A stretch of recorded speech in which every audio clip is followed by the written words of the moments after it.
Alkitab bilang Tuhan tidak pernah membiarkan engkau dicobai melampaui batas kekuatanmu. Itu ukuran saya.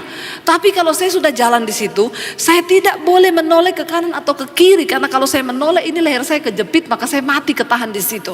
Jadi saya harus tahan benar-benar, kepala itu lurus ke depan, tangan ini begini, tidak boleh gerak-gerak, dan saya harus melangkah pelan-pelan supaya saya tidak terjepit. Betapa sulitnya itu. Dan Tuhan bilang kamu harus melakukan.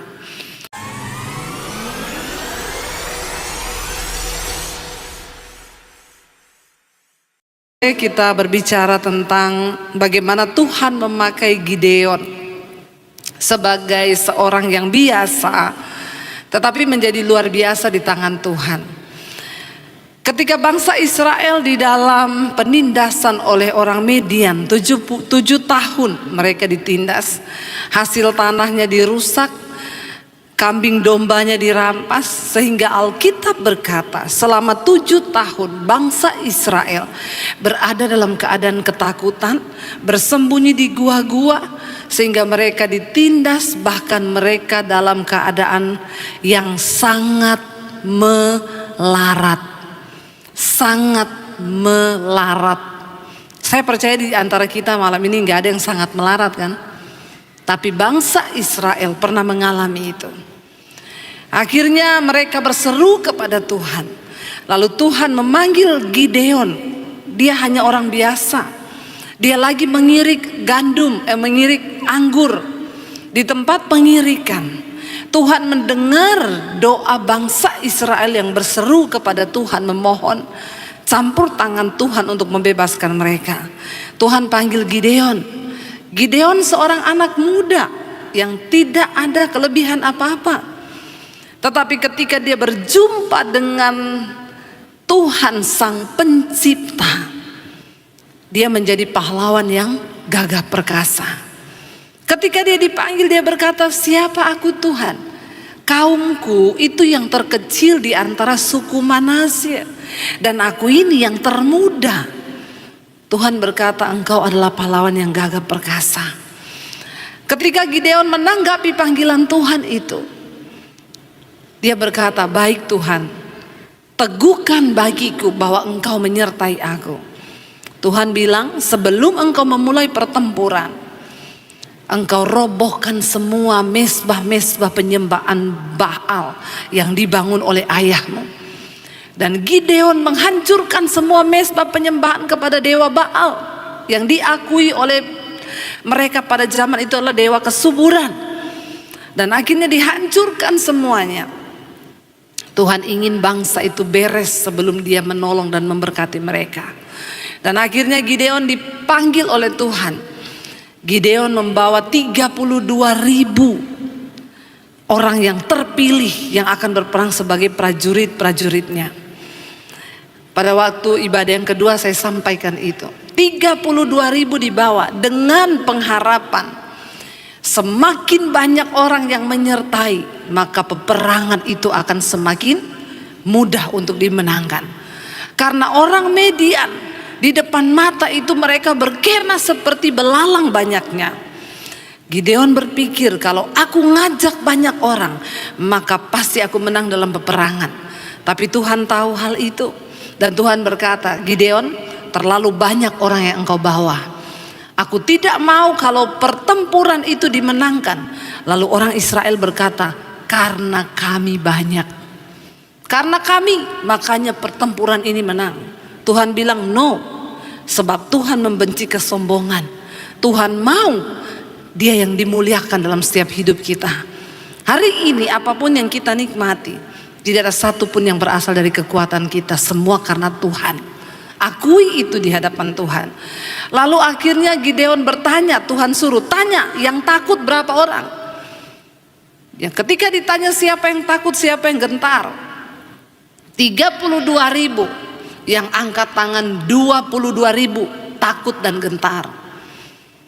Bayangkan lebih dari setengah ternyata penakut. Berbicara tentang gambaran orang Kristen, berbondong-bondong banyak datang ke gereja, tapi ternyata separuhnya penakut dan gentar.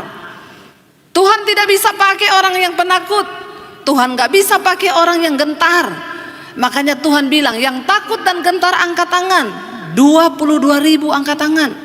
Tuhan bilang, suruh mereka pulang. Mereka tidak layak untuk berperang. Makna rohaninya apa saudara? Kalau engkau penakut, kalau engkau gentar hari ini, maka engkau jangan ikut-ikutan dengan kebanyakan orang Kristen. Gereja bisa penuh, di mana-mana gereja buka banyak, tapi yang Tuhan nilai dari setiap Anda yang duduk di tempat ini adalah orang-orang yang punya iman, orang-orang yang tidak takut. Kita adalah orang-orang yang berani dan berkata, sekalipun aku ditolong Tuhan atau tidak ditolong Tuhan, Tuhan itu tetap dahsyat bagiku. Aku sembuh atau tidak sembuh, Tuhan tetap baik bagiku. Itu adalah orang-orang yang berani dan punya iman. Bahkan sampai di titik darah yang terakhir, kita bisa berkata, mati itu pun sebagai keuntungan bagiku di dalam Yesus. Katakan amin. Jangan jadi Kristen kebanyakan. 30.000 orang datang. Waktu ditanya yang takut berapa? 22.000 pulang. Yang tersisa 10.000. Tuhan bilang masih kebanyakan. Sekarang uji mereka, suruh mereka minum, disuruh turun dari atas gunung sampai ke bawah haus. Dilihat yang minum pakai tangan, itu yang akan dipilih untuk datang berperang. Yang langsung minum seperti anjing, suruh pulang. Yang tersisa itu cuma 300. Dari 32.000 yang boleh maju berperang, hanya 300 orang. Saudara lihat di sini, tidak semua orang Kristen itu layak untuk mengalami kemuliaan Tuhan. Ada seleksi dari Tuhan. Makanya jangan jadi Kristen sembarangan. Jangan jadi Kristen kebanyakan. Makanya hanya sedikit orang-orang yang bisa melihat kemuliaan Tuhan. Saya rindu semua jemaat di tempat ini, engkau terpilih menjadi orang-orang yang akan melihat kemuliaan Tuhan di akhir zaman ini. Katakan amin. Tepuk tangan buat Tuhan. Yes, aku itu Tuhan. Biar engkau dapati aku menjadi orang yang berbeda. Aku tidak takut, saudara. Dan akhirnya mereka maju, saudara. Dan Tuhan memberikan kemenangan kepada mereka. Seburuk apapun, saudara, secara logika semuanya tidak masuk akal. Harusnya semakin banyak yang berperang semakin bisa menang. Tapi mengikut Tuhan seringkali logika kita gak bisa dipakai. Karena mujizat karya Tuhan seringkali bertentangan dengan logika manusia. Engkau tidak perlu takut tentang ancaman tahun depan akan terjadi krisis, akan begini, akan begitu. Banyak orang mulai ketakutan. Banyak yang berkata, Bu, lari kemana ya kalau terjadi kerusuhan? Saya bilang, hey, lari di kaki Tuhan. Seburuk apapun keadaan di depan kita, asal Tuhan beserta dengan kita, kita ada di tempat yang aman. Katakan, jangan takut, jangan gentar duluan. Baru dengar begitu sudah pikir lari, saudara. Inilah iman-iman Kristen yang 30.000 tadi. Ketika ditanya yang takut berapa, gentar sudah pulang 22.000. Saudara, saya masih terus berbicara tentang penyertaan Tuhan. Kita harus mendapatkan penyertaan Tuhan lebih dari segala-galanya agar kita mengalami kemenangan demi kemenangan di dalam hidup ini. Engkau tidak akan mungkin menjadi orang Kristen yang menang kalau engkau tidak mengalami penyertaan Tuhan. Mari kita buka bersama Keluaran pasal 33. Keluaran pasal 33 adalah kisah ketika Tuhan membawa bangsa Israel keluar dari tanah perbudakan di Mesir. Ayat yang pertama, Keluaran pasal 33 ayat yang pertama, firman Tuhan di sana berkata begini. Berfirmanlah Tuhan kepada Musa, pergilah, berjalanlah dari sini, engkau dan bangsa itu yang telah kau pimpin keluar dari tanah Mesir ke negeri yang telah kujanjikan dengan sumpah kepada Abraham, Ishak dan Yakub. Demikian kepada keturunanmu lah akan kuberikan negeri itu. Bangsa Israel adalah bangsa yang dikasihi Tuhan, dan kita sekarang adalah Israel rohani. Kita adalah orang yang dikasihi Tuhan. Janji yang sama Tuhan berikan bagi kita. Kita diberikan jaminan untuk mendapatkan tanah perjanjian, yaitu kekekalan. Tuhan berkata, Dia suruh Musa bawa bangsa ini keluar.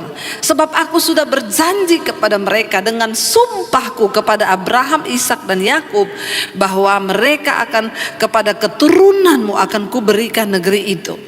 Lalu ayat 2 saudara dikatakan, aku akan mengutus seorang malaikat berjalan di depanmu dan akan menghalau orang Kanaan, orang Amori, orang Het, orang Feris, orang Hewi, dan orang Yebus, yakni ke suatu negeri yang berlimpah-limpah susu dan madu, sebab aku tidak akan berjalan di tengah-tengahmu, karena engkau ini bangsa yang tegar tengkuk, supaya aku jangan membinasakan engkau di jalan. Tuhan bilang, pergi bawa, aku kasih satu malaikat menyertai engkau. Tenang Musa, malaikat itu akan menghalau semua musuh-musuhmu. Malaikat itu yang akan menyelesaikan semua masalahmu. Malaikat itu akan menghalau. Dikatakan di sana orang Kanaan akan dihalau olehnya, orang Amori, orang Het, orang Feris, orang Hewi, dan orang Yebus. Ini adalah musuh-musuh besar bangsa Israel.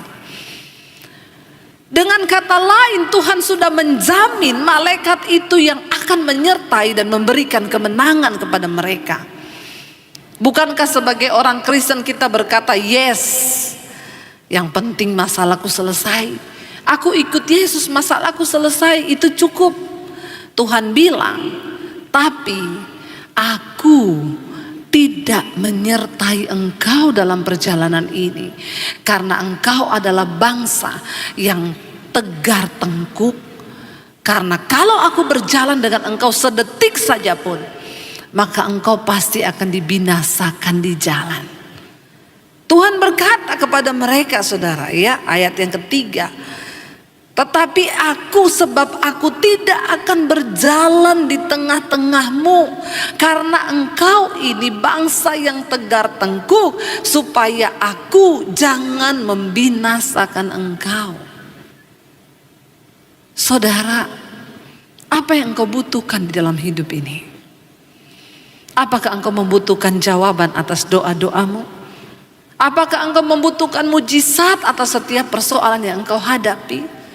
Apa yang paling engkau butuhkan hari ini? Tuhan berkata, aku akan beri itu. Tuhan bilang kepada Musa, malaikatku akan menyertai engkau. Semua persoalanmu beres. Semua akan diselesaikan oleh malaikat yang bersama-sama dengan engkau. Tetapi aku tidak akan berjalan bersama-sama dengan engkau. Artinya apa, saudara? Keadaan kita baik-baik saja. Mungkin hari ini ekonomimu baik-baik saja. Mungkin kesehatanmu baik-baik saja. Tetapi di antara semua yang baik-baik itu belum tentu ada penyertaan Tuhan. Dan ini sangat mengerikan. Ini mengerikan. Buat apa kita kaya kalau Tuhan tidak ada di sana? Buat apa engkau menikmati semua yang baik? Buat apa doamu dijawab? Buat apa engkau melihat segala yang terbaik? Tapi Tuhan bilang, aku tidak ada di dalam hidupmu. Aku tidak menyertai engkau. Kenapa? Karena engkau ini adalah bangsa yang tegar tengkuk. Apa itu tegar tengkuk? Keras kepala. Apa itu keras kepala? Tidak mau bertobat. Kita semua membutuhkan penyertaan Tuhan di dalam hidup ini lebih daripada jawaban-jawaban doa kita. Kita hari-hari ini membutuhkan Tuhan benar-benar lebih daripada mujizat yang kita harapkan. Kita membutuhkan Tuhan lebih dari segala-galanya. Saya banyak melihat orang kaya, tapi nggak ada penyertaan Tuhan. Banyak orang bisa berhasil di dalam bisnis, tapi tanpa penyertaan Tuhan, buat apa? Orang bisa kaya, tapi kalau tidak tanpa penyertaan Tuhan, engkau tidak akan bisa menikmati segala kekayaanmu itu. Saya pernah cerita sama saudara, saya ketemu orang kaya, lagi makan telepon terus marah-marah.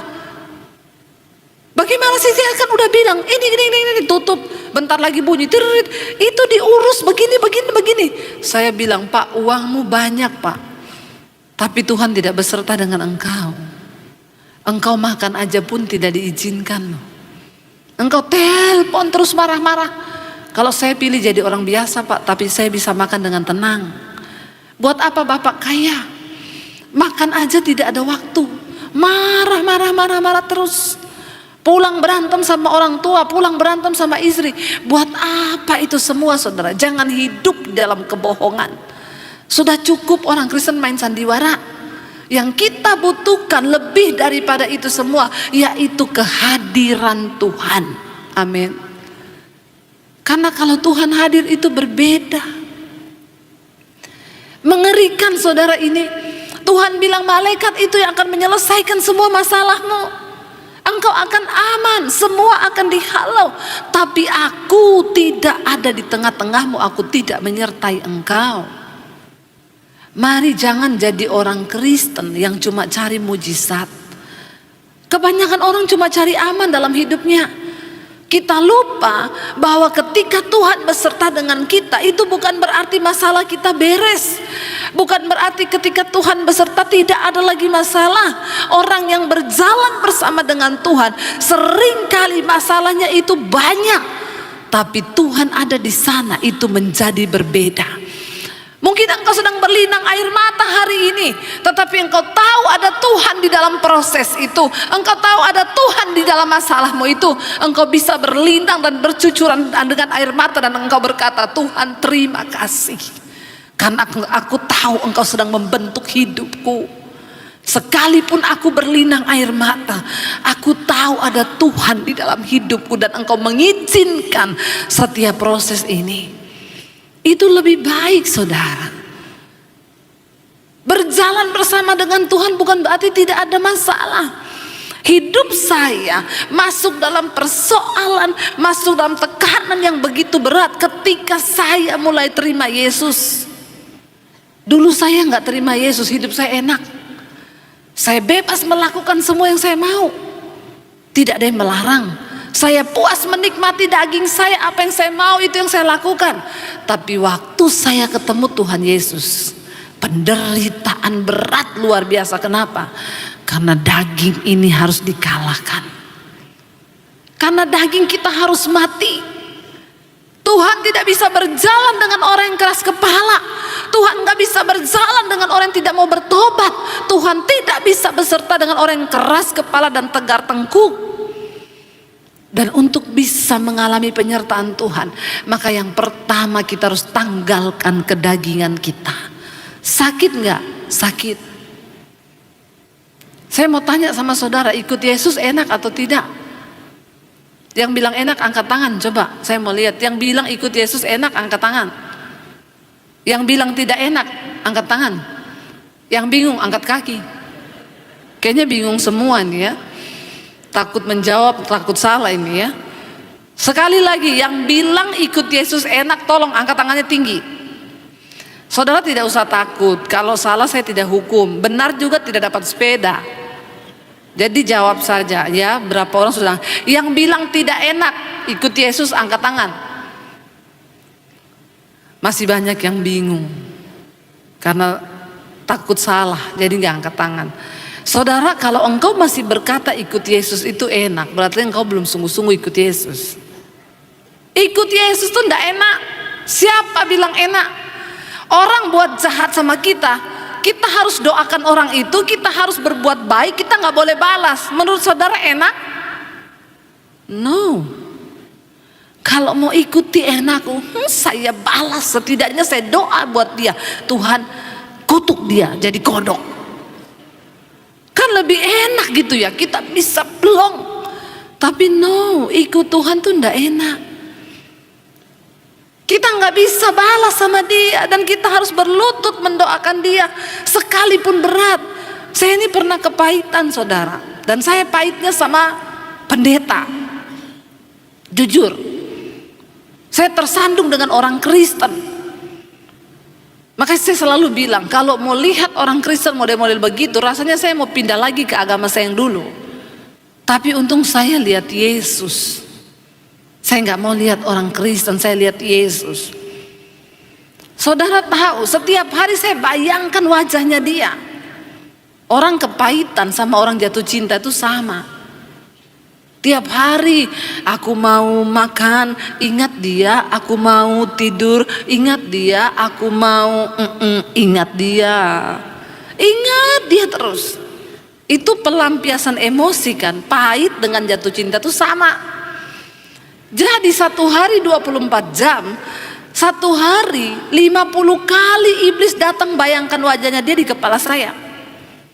Sampai saya nggak bisa doa, saya nggak bisa ngapa-ngapain, saya kehilangan damai sejahtera. Saya masak ngulek cabai, saya bayangkan mukanya dia diulekkan itu, saudara, saya ulek.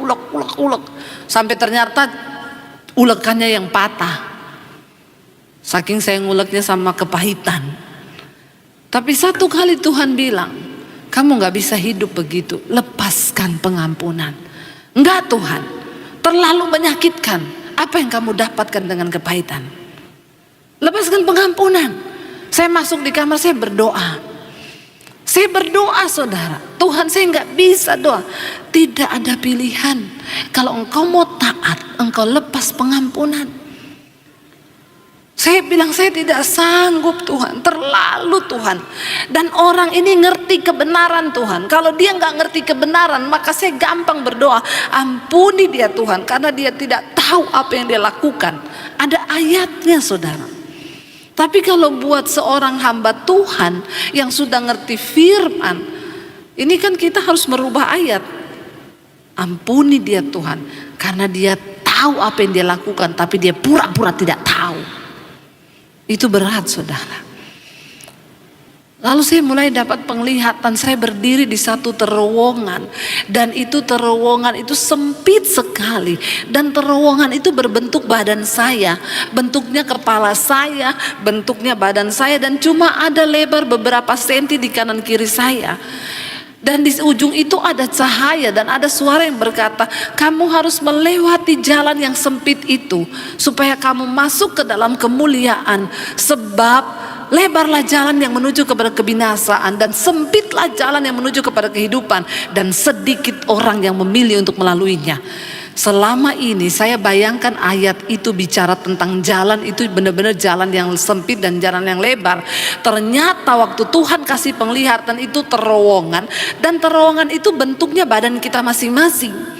Itu yang Alkitab bilang, Tuhan tidak pernah membiarkan engkau dicobai melampaui batas kekuatanmu. Itu ukuran saya. Tapi kalau saya sudah jalan di situ, saya tidak boleh menoleh ke kanan atau ke kiri, karena kalau saya menoleh ini leher saya kejepit, maka saya mati ketahan di situ. Jadi saya harus tahan benar-benar, kepala itu lurus ke depan, tangan ini begini, tidak boleh gerak-gerak, dan saya harus melangkah pelan-pelan supaya saya tidak terjepit. Betapa sulitnya itu. Dan Tuhan bilang kamu harus melakukan. Lalu saya mulai sebut namanya saudara. Dengan bercucuran air mata, saya mulai mendoakan dia. Dalam nama Yesus Tuhan, berat Tuhan, tapi aku mau melakukan karena aku mau taat kepada Tuhan. Tidak enak Tuhan, tapi dagingku harus mati, sebab daging ini bertentangan dengan firman Tuhan. Saya lepaskan pengampunan. Ketika itu berhasil, saya plong saudara. Besoknya apakah saya lupa? No. 1 hari 24 jam iblis ingetin saya 50 kali dalam sehari. Tapi kali ini berbeda. Ketika iblis ingatin mukanya dan iblis ngomong, kebangetan banget ya dia. Saya langsung ngomong, dalam nama Tuhan Yesus, saya sebut namanya, aku mengampunimu dalam nama Yesus. Saya bebas, berhasil 50 kali saya sebut. Besoknya iblis datang tinggal 45 kali. Saya sebut setiap kali iblis ingetin mukanya, saya ucapkan firman. Besoknya turun jadi 30, besoknya 20, besoknya 10, besoknya lama-lama. Ketika iblis ingetin mukanya dia, saya tersenyum dan berkata, terima kasih Tuhan, karena lewat dia aku bisa belajar tentang pengampunan. Katakan amin. Ikut Tuhan itu ndak enak. Ikut Tuhan itu ndak mudah. Tapi Tuhan melatih kita untuk bisa berperang. Ternyata untuk bisa, kenapa kita harus mengampuni? Yang pertama untuk kebaikan diri kita. Karena pengampunan itu adalah penawar racun kepahitan. Kepahitan bisa bikin engkau sakit jiwa. Kalau engkau kepahitan, maka engkau akan menebarkan racun pahit di sekelilingmu. Makanya Alkitab berkata, orang yang perbendaharaan hatinya itu jahat. Semua yang keluar dari mulut, yang keluar di pikiran, itu semua akan jahat.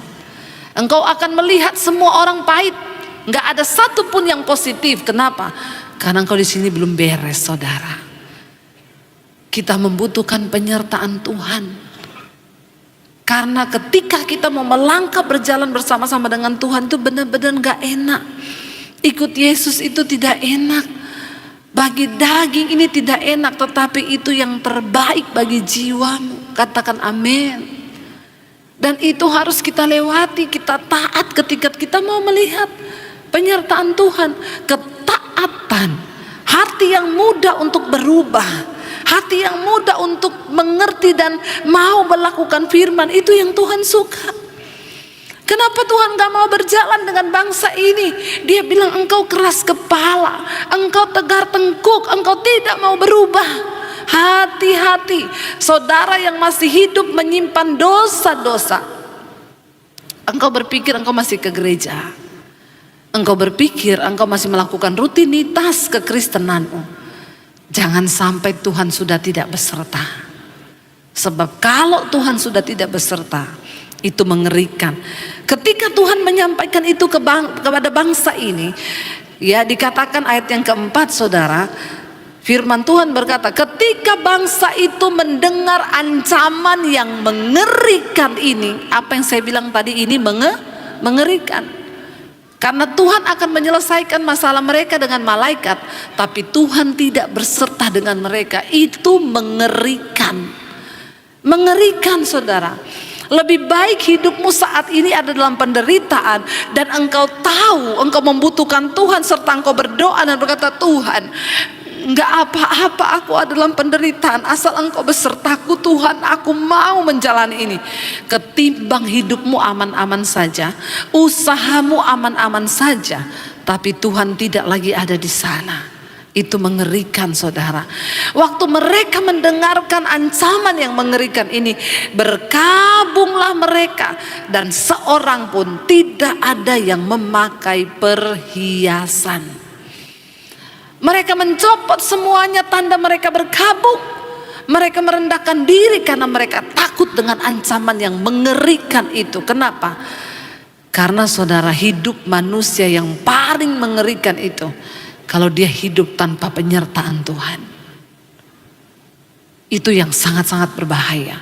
Apapun kita lewati, asal ada Tuhan di sana, itu cukup. Tapi kalau tanpa penyertaan Tuhan, itu mengerikan. Ayat yang kelima, apa yang mereka lakukan? Berfirmanlah Tuhan kepada Musa, katakanlah kepada orang Israel, kamu ini bangsa yang tegar tengkuk, keras kepala.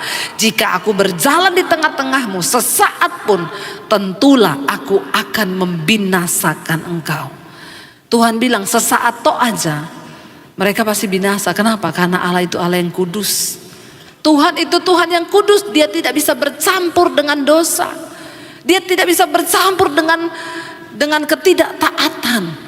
Tuhan tidak betah berjalan bersama dengan orang yang keras kepala, yang sudah dinasehati untuk bertobat tapi dia terus lakukan dosa, lakukan dosa, lakukan dosa. Tuhan tidak akan beserta dengan orang yang demikian. Jangan sampai, saudara, kita memasuki tahun depan, tahun-tahun yang mengerikan. Memang dunia ini tidak semakin baik. Saya kemarin baca sebuah berita, rotasi bumi sekarang semakin cepat. Bahkan para ahli pun bingung. Hari-hari ini sudah tidak 24 jam, tinggal 22 jam. Mereka pun bingung apa yang terjadi. Mungkin karena gempa, karena keadaan iklim yang sudah berubah cepat. Jadi mereka bilang hari-hari ini sudah tidak seperti 24 jam yang dulu. Kalau dihitung ini tinggal 22 jam. Dan menurut mereka ini berpengaruh kepada faktor ekonomi. Dan Alkitab memang berkata di akhir zaman waktu akan dipersingkat. Kenapa? Alkitab bilang karena kalau tidak dipersingkat maka tidak akan ada yang selamat. Semua akan terseret masuk dalam kebinasaan. Saudara, dengar baik-baik hari ini. Kalau engkau mendengarkan suara Tuhan, tinggalkan dosa yang terikat dengan kenajisan, perselingkuhan, yang terikat dengan homoseksual, lesbian, yang terikat dengan kepahitan, dengan amarah, rokok, judi, minuman keras. Kuduskan dirimu. Tidak ada pilihan. Kita semua harus hidup kudus supaya kita layak masuk di dalam perjamuan anak domba. Ini adalah waktu-waktu yang sedang dipersingkat. Biar kita mau hidup berkata, Tuhan, setiap hari aku mau melakukan firman, aku mau melakukan kehendak-Mu. Tuhan bilang, sesaat saja aku berjalan dengan mereka, pasti aku akan membinasakan mereka. Makanya Tuhan memilih untuk tidak berjalan daripada mereka mati ketika Tuhan ada di tengah-tengah mereka. Karena Tuhan itu Tuhan yang kudus. Lalu dikatakan saudara ayat yang berikutnya, ayat yang ke-6. Berfirmanlah Tuhan kepada Musa, katakanlah kepada bangsa ini tegar tengkuk, ya, dan aku dikatakan, aku tidak akan berjalan di tengah-tengahmu sesaat pun. Tentulah aku akan membinasakan kamu. Oleh sebab itu, tanggalkanlah perhiasanmu, maka aku akan melihat apa yang akan kulakukan kepadamu. Ayat 6, demikianlah orang Israel tidak memakai perhiasan-perhiasan lagi sejak di gunung Horeb. Sesudah itu Musa mengambil kemah dan membentangkannya di luar perkemahan, jauh dari perkemahan, dan menamainya kemah pertemuan. Setiap orang yang mencari Tuhan, keluarlah ia pergi ke kemah pertemuan yang di luar perkemahan. Saudara, apa yang mereka lakukan? Mereka mencari Tuhan. Musa membuat sebuah kemah pertemuan antara umat yang mau ketemu Tuhan. Engkau datang ke situ, engkau cari Tuhan, dan engkau berjumpa dengan Dia. Tidak ada pilihan lain untuk memasuki tahun depan yang penuh dengan tantangan. Kita membutuhkan kehadiran Tuhan di dalam hidup kita. Buat kemah pertemuan dengan Tuhan. Bangun mezbah. Jangan biarkan mezbahmu hancur. Setiap jam, setiap menit, setiap detik kita harus berjumpa dengan Tuhan. Supaya engkau dapat hatinya, engkau dapat penyertaannya. Kemah pertemuan berbicara tentang satu tempat di mana mereka bisa berjumpa dengan Tuhan. Saudara, hari-hari ini jangan jauhkan dirimu dari pertemuan ibadah. Walaupun di gereja, di rumah pun engkau bangun mezbah. Cari Tuhan hari-hari ini. Kita tidak bisa hidup jauh dari Tuhan. Kita harus melekat kepada Tuhan. Dikatakan di sana, setiap orang yang datang ya ke situ, mereka mencari Tuhan, mereka berjumpa dengan Tuhan. Apabila Musa pergi keluar kemah itu, bangunlah seluruh bangsa itu dan berdirilah mereka masing-masing di pintu kemahnya, dan mereka mengikuti Musa dengan matanya sampai ia masuk ke dalam kemah. Apabila Musa masuk ke dalam kemah itu, turunlah tiang awan dan berhenti di pintu kemah, dan berbicaralah Tuhan dengan Musa di sana. Ketika Musa datang mencari Tuhan, ada kemuliaan Tuhan yang turun. Firman Tuhan berkata, carilah Tuhan selama ia berkenan untuk ditemui. Berserulah kepadanya selama ia dekat. Karena ada waktunya Tuhan tidak lagi berkenan untuk ditemui. Kita ada di hari-hari yang terakhir, saudara. Kita ada di hari-hari yang sulit. Kita ada di masa-masa yang sukar. Tidak ada pilihan. Kita harus mencari Tuhan sungguh-sungguh. Kita harus mendekatkan diri dengan Tuhan sungguh-sungguh. Kita harus membangun mezbah sungguh-sungguh. Saya mendengar banyak kesaksian orang-orang berkata, Bu, kami berjumpa dengan Tuhan di mezbah doa. Saya bersyukur saudara, dengan mezbah doa yang tayang di channel saya setiap hari, pagi malam, ya sekarang pagi hampir mencapai 100.000 setiap live streaming 1 jam. Orang lapar dan haus akan Tuhan. Setiap mezbah doa kita membahas kitab dari kitab perjanjian lama, dari Kejadian. Tidak ada alasan untuk saudara tidak mengenal Tuhan. Sekarang media begitu banyak. Engkau punya handphone di tanganmu. Engkau bisa melihat mana yang engkau mau pilih. Apakah membangun imanmu atau meruntuhkan imanmu. Hari ini begitu banyak media yang bisa kau pakai untuk membangun hubunganmu dengan Tuhan. Jangan biarkan hubungan kita dengan Tuhan itu rusak, saudara. Karena tantangan ke depan ini akan semakin berat. Kita hidup bukan hanya untuk mencapai keinginan kita pribadi. Kita hidup bukan hanya untuk memuaskan keinginan kita pribadi. Hari-hari ini saya terus berkata, Tuhan, apa yang harus saya lakukan di hari-hari terakhir ini? Saya mau melakukan kepentingan Tuhan.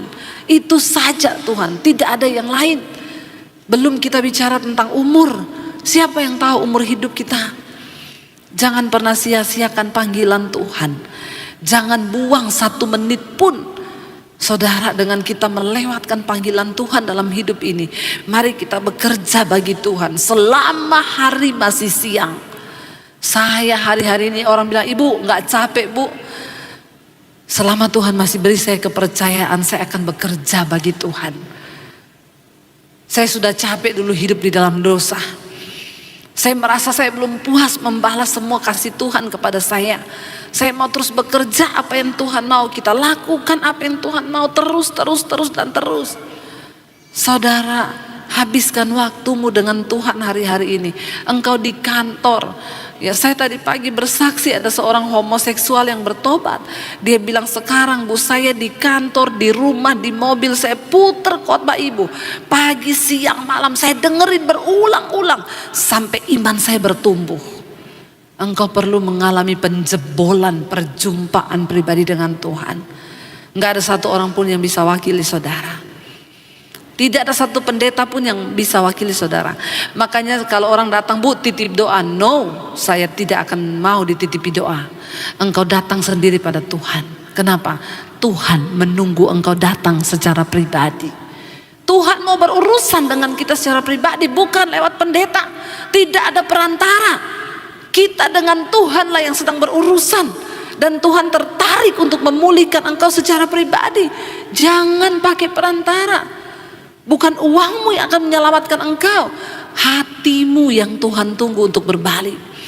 Musa membangun sebuah kemah pertemuan agar setiap orang Israel yang mau berjumpa dengan Tuhan, mereka masuk ke kemah itu. Dan ketika hadirat Tuhan turun, awan kemuliaan turun. Kita membutuhkan penyertaan Tuhan di dalam hidup ini. Sehingga akhirnya saudara dikatakan, dan Tuhan berbicara kepada Musa dengan berhadapan muka dengan muka. Ya, dan ketika Musa dikatakan di sana, ya, seperti seorang berbicara kepada temannya, ayat 11. Kemudian kembalilah ia ke perkemahan, tetapi abdinya Yosua bin Nun, seorang yang masih muda, tidaklah meninggalkan kemah itu. Yosua masih tetap di dalam kemah, mencari Tuhan, berhubungan dengan Tuhan, saudara. Lalu berkatalah Musa kepada Tuhan, memang engkau berfirman kepadaku, suruhlah bangsa ini berangkat.